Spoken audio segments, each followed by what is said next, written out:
Hello, everyone, and welcome to the Golden Astrologer Podcast. This is Deb McBride, and I am broadcasting from lovely Escazú, Costa Rica, where it's a little cool and a little overcast today. And it is November 13th in the year 2022, and I can't believe that we only have about another 6 weeks left to this year. Pretty unbelievable. So, on that note, I am taking part in a prediction event on December 28th with my friend Lori Morrison. We did this early this year in 2022 for this year, and then we're doing this for 2023. December 28th, I'm posting it on my Instagram, in my stories. There's a link to join the list so that you get the link to join the event. It's free. And there's going to be a numerologist, there's me, and there's Lori. So I welcome anyone who is interested. So, on to this week ahead. How has everyone been doing since we had this eclipse? I would have to say that the vibes are still with us, as I've been telling you about anyway. And I would also say that the stickler of the week was Saturn. And the Sun squared Saturn on Friday. And the big, bright energy of the eclipse that happened on Tuesday was really sort of slowing down by the time the Sun squared Saturn. So I would say Thursday, Friday, I definitely felt the Saturn energy, and it was heavy. And it was not impossible, but it was a big difference, and there was a drop from the big energy of Tuesday and Wednesday, and then the air came out of the balloon. So if you felt that this week, know that that was Saturn, and that we're really moving past that now. We're getting past the whole Saturn vibe and past the eclipse. And of course, eclipses do not leave us until the next lunation, which will not be until the 23rd of November, the day before Thanksgiving. So let's just focus on the present, and we'll eventually get to that new moon in Sagittarius on the 23rd, but we're going to talk more about that next week. In the meantime, what's going on? Well, the moon is in Cancer, and it is opposing Pluto. And that's basically what's coming up later tonight. And Pluto is the ruler of Scorpio. There's 3 planets in the south node in Scorpio, so this is an intense event. When those 3 planets are conjunct the way they are, and they're staying that way, and they were part of the eclipse, they have a lot to say to us. So it's about intensity, it's about empowerment, it's about passion, it's about transformation. That's the Scorpio energy. It's about business acumen. And Pluto ruling Scorpio and then getting triggered by the moon, which is also in a water sign, is going to rake up all these emotions. So if you've been feeling a little emotional today, a little off center, don't worry about it. It's going to pass too. And by tomorrow, once we get the moon in Leo and all, I think it's going to really subside. It's a little complicated. You would think the moon is in Cancer. It goes well with the planets that are in Pisces, Jupiter and Neptune, and all those planets I just mentioned that are in Scorpio. It's all one big stew of water planets. But, it's still provoking the planet of transformation over there in Capricorn, and that planet rules all those Scorpio planets. So it's a little bit mushy right now. I guess that's the best word for it, is mushy. It's a little intense and dense, and I didn't feel this when the moon was in Gemini, even though there was all that Saturn business going on, but this is definitely mushy. There's way too much water in the sky. We have some air, we have some earth, and we don't have a whole lot of fire at all, except for Chiron and Aries. I think this is why I think when we get into the moon in Leo tomorrow, it's going to lighten up a bit, because this is too heavy. It's, when something's waterlogged, like, if you leave your clothes out on the clothesline and it rains, and then, they're not dry anymore, they're actually soaking wet more than they were when you put them out on the clothesline, or, something that's just soaking wet, a towel with water. This is what it's like. It's waterlogged. And we are waterlogged right now. And I think this feeling of being waterlogged does not help us go forward and really inspire us. I feel like it's keeping us kind of stuck in the emotional realm and not picking up our spirits and getting inspired and moving on. So I expect tomorrow to not feel like this. I think today was a little sludgy. That's what I feel like. Today was sludgy. Yesterday was a little less sludgy, but today was sludgy.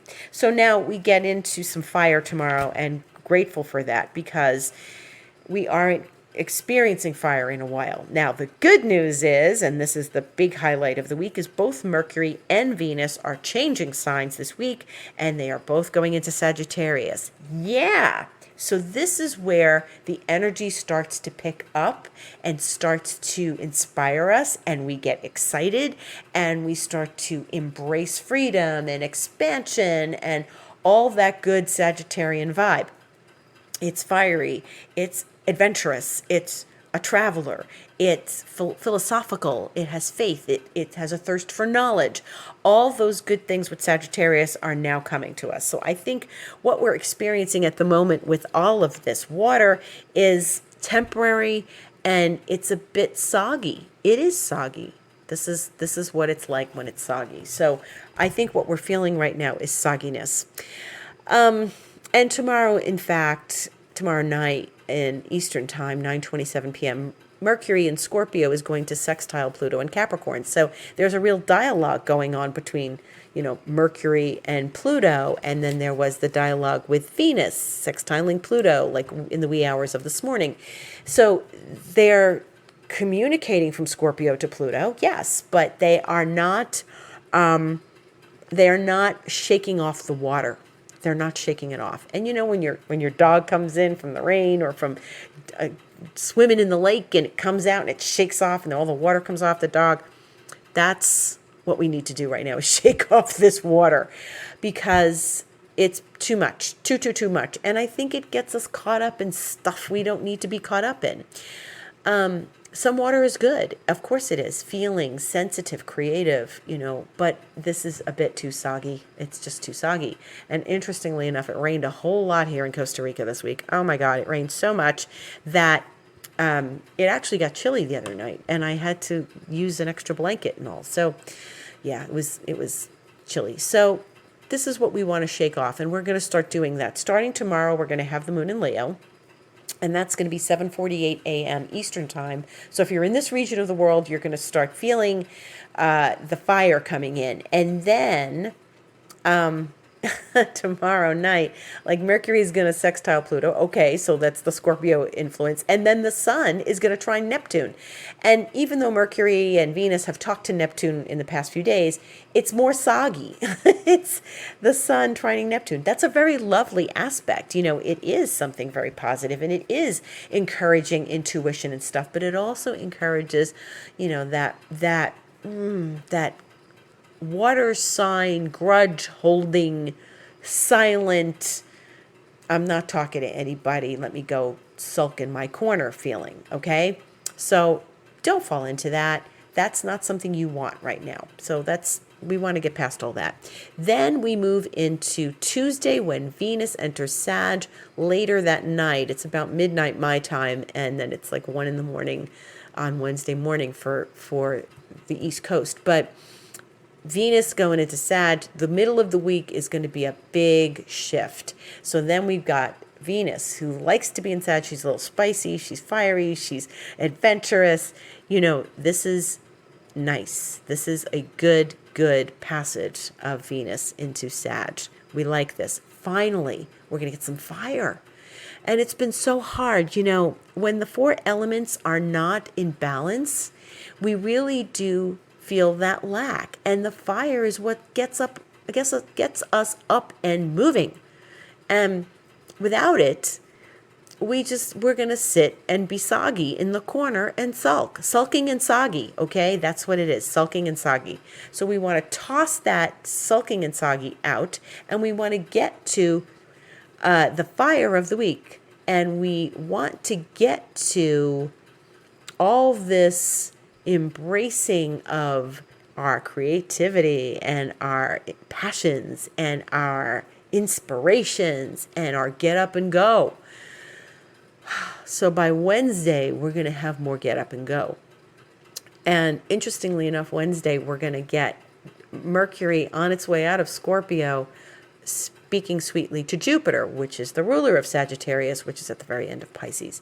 And that's really going to help us get motivated, expand our awareness, expand our ideas, expand our thoughts, be open-minded. And then we're going to get Mercury entering Sag in the wee hours of Thursday, so 3:42 a.m. Eastern time.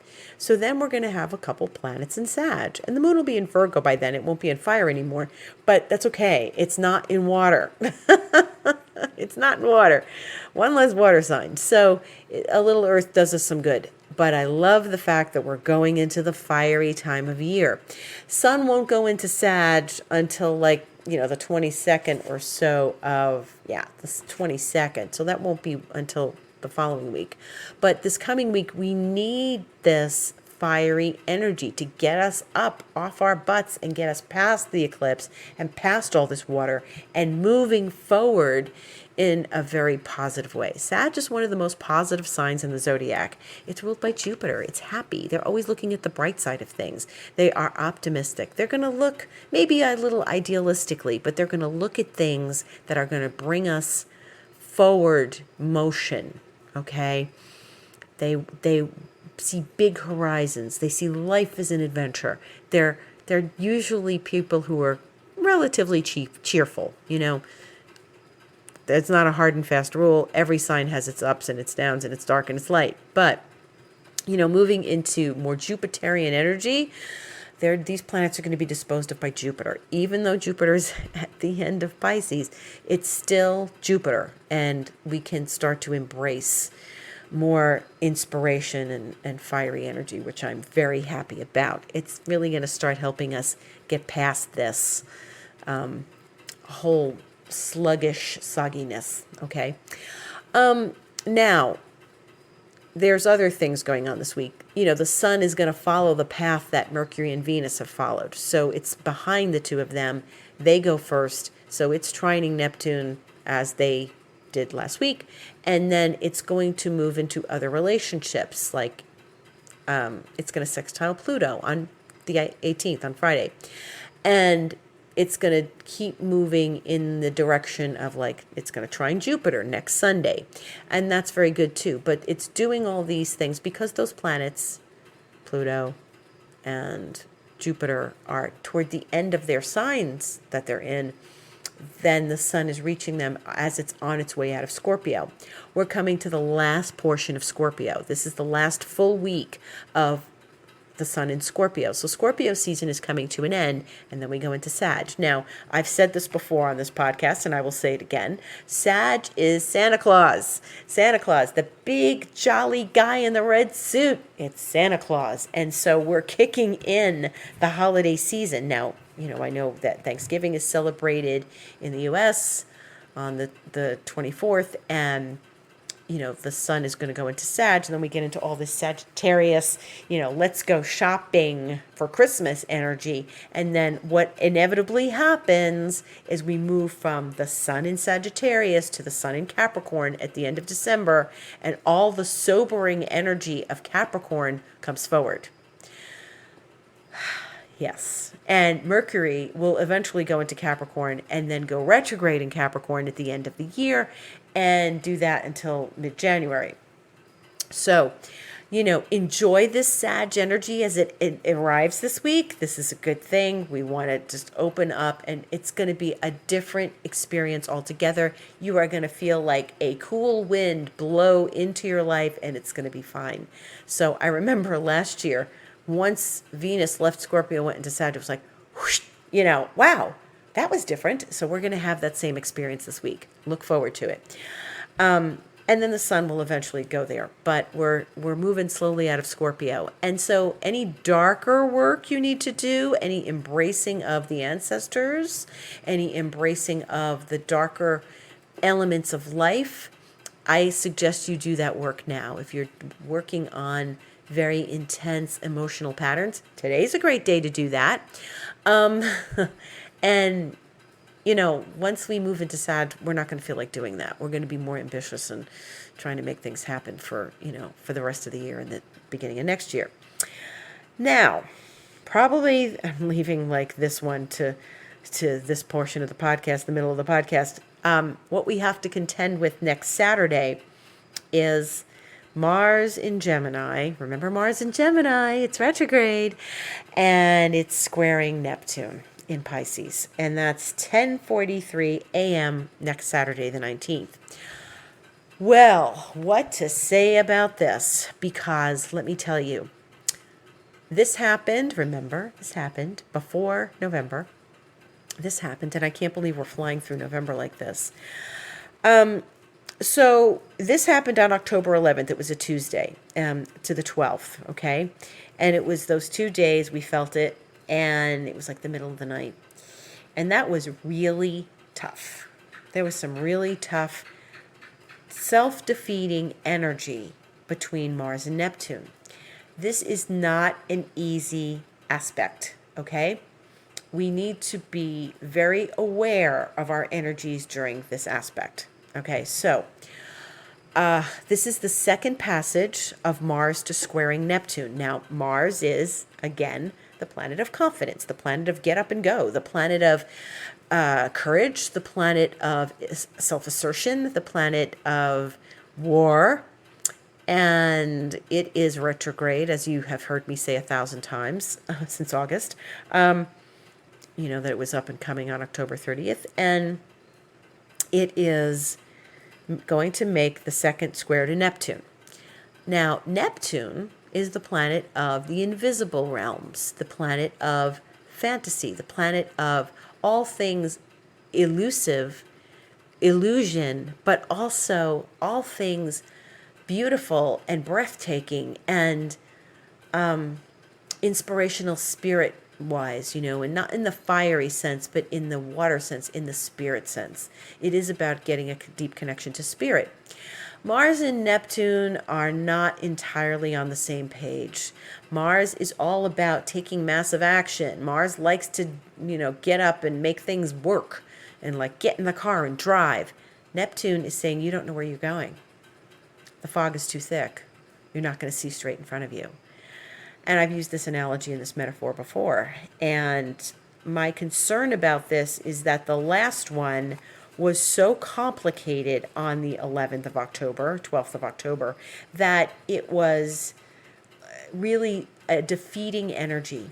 And the hard part about this is remembering that Neptune is a planet of illusion, and that we tend to have faith in and believe it before we have faith in ourselves and our own ability to overcome this. And so this is my concern, because Neptune isn't going to cut us any slack. It's an outer planet. It's even though we don't perceive it as a smack in the face, that's what it felt like back in that time in October. I can't say that it felt soft and gentle and connected. It really felt like we were being defeated on some level, and we had to stand tall and not believe in that. We had to believe in ourselves first. So this is going to be so this is different, right? Neptune during October was in that place, and Mars came along going forward and squared it. Neptune is the slower moving planet. Now Mars is retrograde, and it's going back to square Neptune. Okay, so Mars is not direct, Mars is retrograde. So this is a more covert experience of that energy, as Mars is no longer sort of in its rightful direction. It's maybe withholding, maybe subtle, maybe not feeling as confident it normally does.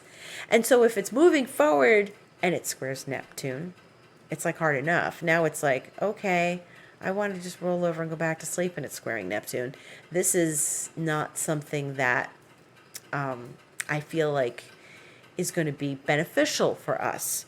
And so I give everyone warning in, so to speak, to pay attention. Remember what happened to you back then. I remember what happened in those days, and it was very uncomfortable, and it was really hard. And I talked to people, and people had a hard time. And I heard three different stories from three different people about the same thing happening to each of them, and it was really difficult and complicated. And it, I can't even describe how that felt for me to hear that story three times from three different people. And I thought, Jesus, this is just so intense. And those people don't know each other. It's not like they engaged in the same event or something. It was just so strange. And it's synchronistic on some level, but I have to say that, we expect Neptune to be sort of soft and gentle, as it's this watery, elusive energy, but it's not. It's like we got punched from behind, and that's the feeling of Mars square Neptune, especially now that Mars is retrograde. It's like there's a surprise punch. And I didn't expect to get punched like that. I thought I was going forward and doing my thing, and that didn't happen. I got stopped in my tracks for something, and I thought, all right, well, fine, whatever it is, and I'm just going to do what I need to do, and I had to accept what came forward. It was really hard. And I really feel like we have to be extraordinarily self-aware. Neptune asks us to be self-aware anyway, It is where we're deluded. It is where we are in denial. It's where we might be half asleep and walking in our sleep. It might be where we don't really gain confidence. And it doesn't mean we should just go shirk in the corner and go, okay, I'm just going to go hide now. It means that we have to understand it and move along with the energies. Neptune flows. It's in a water sign. It is a watery planet. It rules Pisces. It's in Pisces. And Mars wants to assert itself, and it can't really do that with Neptune. So I would recommend that you use this energy to be cautious, to meditate, to make yourself aware, to remember what happened in October, and see if there's a thread of a story here. And that's what's really important, because there's a 3-part story. The third part is going to come in March, when Mars is finally leaving Gemini. It's way direct, and it's getting ready to get out of the sign. I don't expect that one to kick us the way the first one did. Usually when a sign or a planet experiences 3 passages, there is, the first one is like, it's a surprise. And then the second one is, God almighty, this again. Oh, more of the same.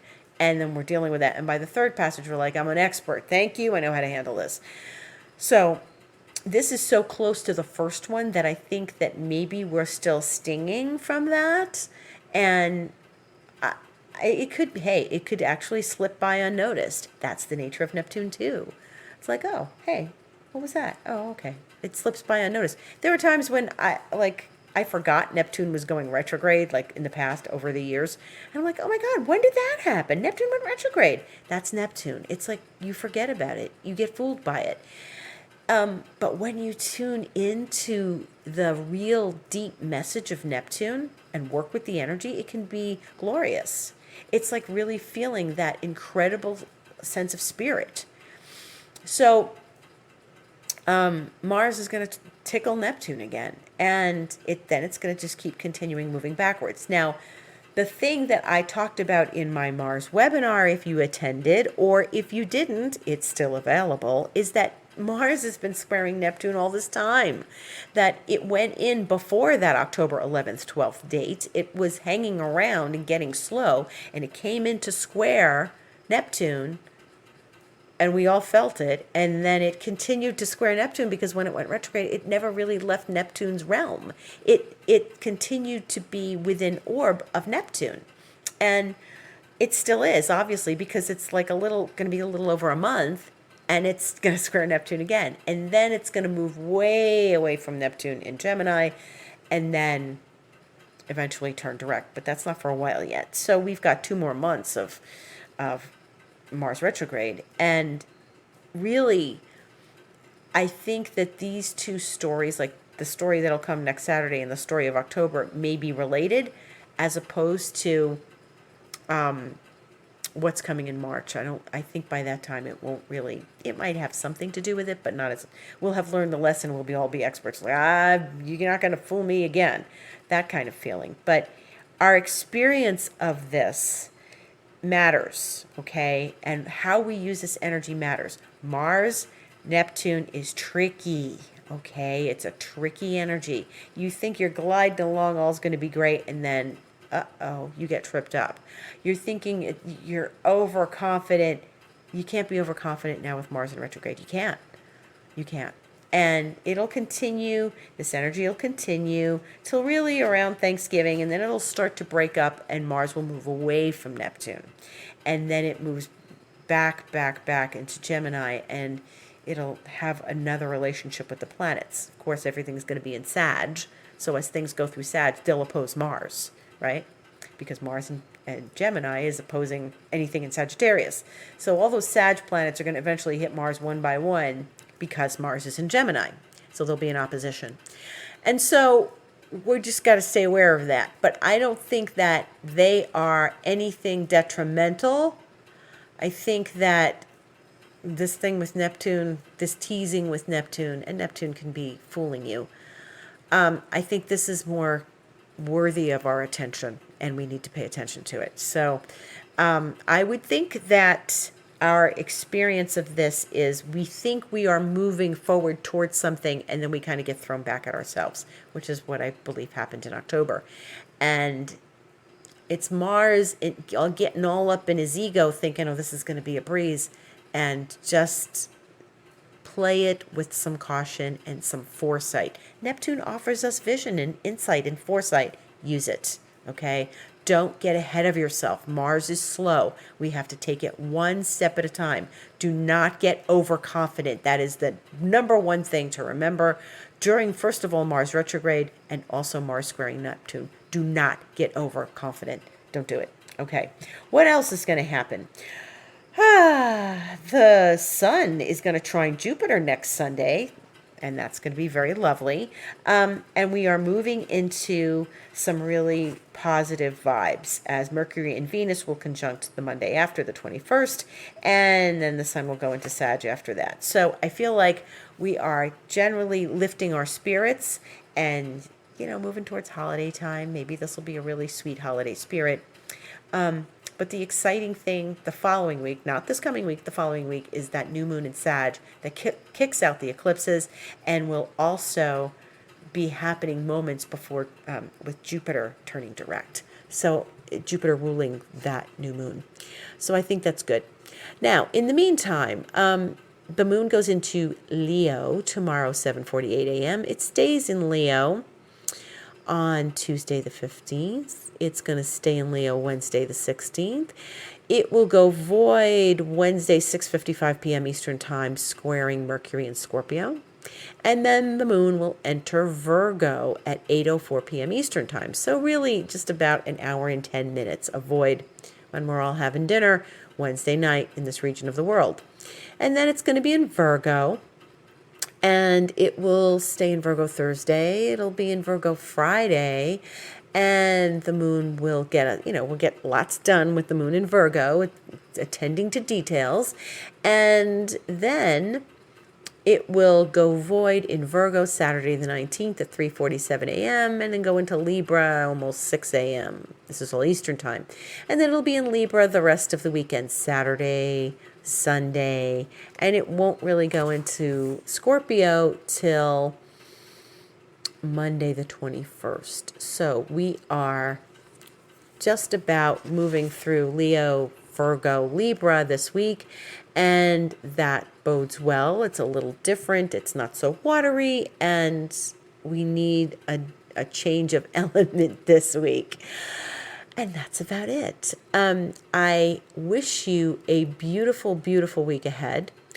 Do not get caught up in the sogginess of today. Move forward into the fire and then the fire of the week. So we're going to get some fire this week. Yay! And we can get some inspiration. So inspiration's on the horizon. I really hope that Mars and Neptune behave themselves.